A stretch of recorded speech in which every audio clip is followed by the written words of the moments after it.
नमस्कार, VK news देख रहे हैं आप और मैं हूं आपके साथ मयंक गौर। प्रेम संबंधों में आखिर आपने खुदकुशी की कहानियां, खुदकुशी के किस्से, खुदकुशी पर शायरी, खुदकुशी पर गाने और न जाने कितनी ही चीजें सुनी होंगी। अक्सर होता ये है कि प्रेमी जो नाजुक दिल के होते हैं वो खुदकुशी कर लेते हैं और उसके बाद एक लंबा चौड़ा सुसाइड नोट भी छोड़ देते हैं।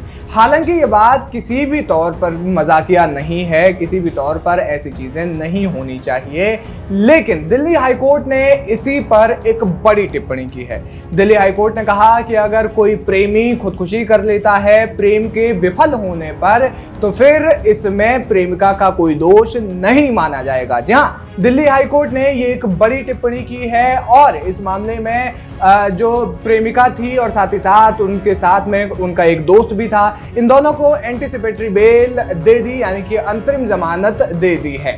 इस मामले में दिल्ली हाईकोर्ट में केस चल रहा है। क्या है ये मामला, आपको बताएंगे विस्तार से और साथ ही साथ ये भी जानते हैं कि दिल्ली हाईकोर्ट ने ये टिप्पणी आखिर क्यों की। दरअसल मृतक के पिता की तरफ से दर्ज की गई शिकायत के आधार पर आवेदक महिला सुसाइड करने वाले शख्स के साथ प्रेम संबंध में थी, जबकि दूसरा आवेदक उनका कॉमन फ्रेंड था। यानी कि एक जो प्रेमी है उसके साथ साथ में उसकी प्रेमिका है और एक कॉमन फ्रेंड अलग से।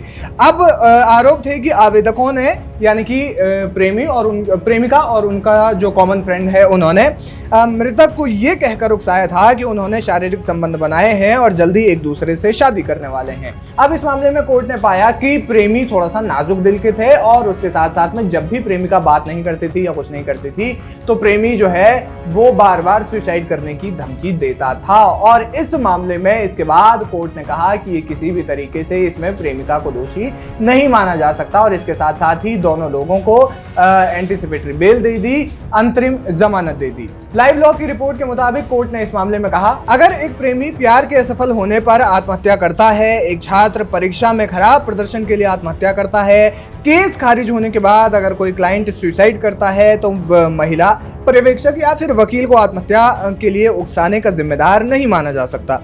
कोर्ट ने कहा, कमजोर मानसिकता वाले व्यक्ति की तरफ से लिए गए फैसले के लिए एक दूसरे व्यक्ति को आत्महत्या के लिए उकसाने का जिम्मेदार नहीं बता सकते।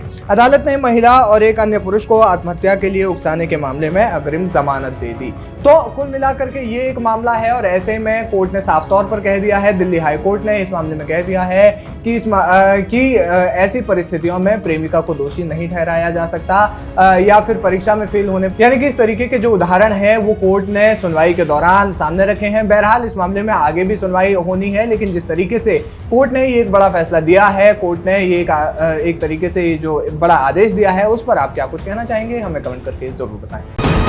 वीके न्यूज, राष्ट्र के नाम।